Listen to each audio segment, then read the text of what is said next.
pass the National Addictions Counselor exam, and you can too. I'm going to tell you all about my resources I use, my study tips, my study strategies, what to do on test day, and make sure you watch the entire video because you're going to see my real test scores. Let's get you ready to pass this test.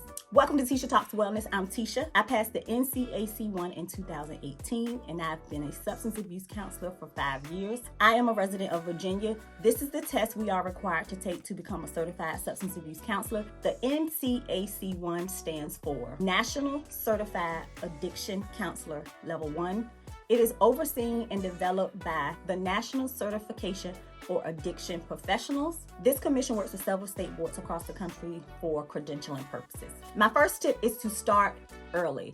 My residency took about a year and 2 months, and I started studying the first week.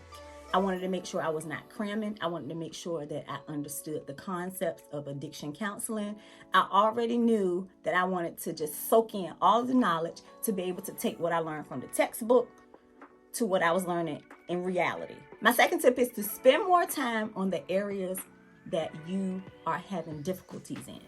Focus on the areas you are unfamiliar with. For example, I did not know anything about barbiturates. I didn't know how to spell it. I didn't know how to pronounce it. I couldn't tell you one medication that was a barbiturate. So when I started taking my practice exams, I was like, I don't know anything about barbiturates. I need to get on my A game with these drug classifications and stuff. So I started focusing on areas that I didn't have as much information on. Find ways to connect classroom knowledge and textbook knowledge to real life examples. You're gonna remember the concepts much easier if you figure out a way to connect the two. Tip 4, take lots of practice exams. I took so many practice exams, let me tell you. You can literally Google Addiction Counselor's Practice Exam, NCAC1 Practice Exam.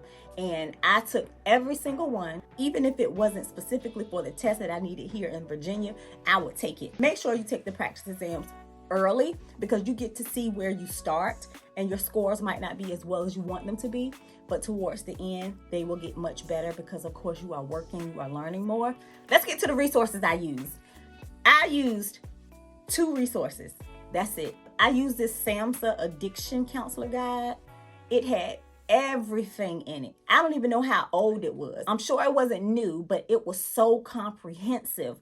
It gave me so much foundational knowledge. I probably could have passed the test just reviewing the SAMHSA guide. Then I bought the Mamatrix study guide specifically for the NCAC1. The first 6 months, I will complete 1 to 2 study questions a week. Yep, that's it. I was a wife, mother, and I was working full time in addition to doing my residency.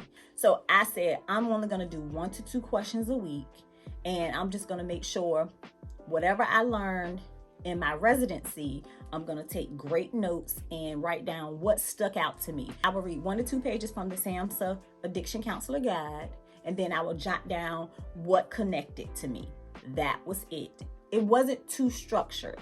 So once I was 6 months out from completing those 2,000 residency hours, I started increasing it a little bit more. At the beginning of the second 6 months, I started to study on the weekends. So Saturday and Sundays, I would do 2 hours each. 3 months before the time I was able to sit for the test, I started cranking it up a little bit. So I was doing 5 hours a week. So instead of just doing the weekends, I would do 2 to 3 hours on the weekend, and then during the week, I would find 2 hours. Consistency over time really helps. My advice to you is to slow roll it and be consistent. 1 month before my exam, I started studying every other day for 1 to 2 hours. I have been studying over a year, so I am gradually increasing my study time. Up until the day before the exam, I studied every other day 1 to 2 hours. I did not study the night before the day of. I do not believe in it. I think it overwhelms you.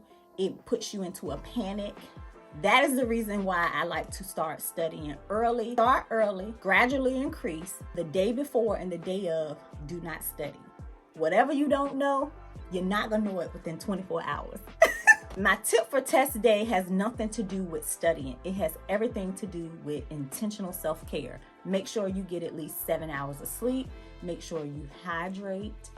Eat something not too heavy, but also make sure your stomach is not empty. So get to the test site early, at least 40 minutes early, because you never know what could happen. I get super nervous on test day. It doesn't matter how prepared I am. As soon as I start taking the test, I get anxious. I do deep breaths in the car.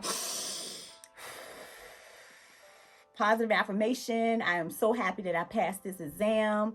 I am knowledgeable. I understand these concepts. I also allowed myself space to be okay if I failed. Now, this might be a little controversial, but yes, positive affirmations. You are doing self-care.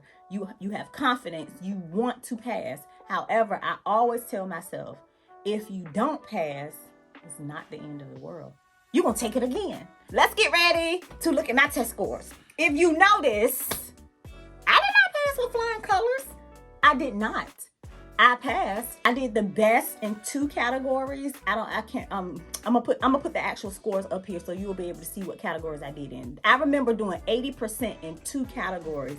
Then the other was 70, and then one of the categories was like 60. I was like, you know what?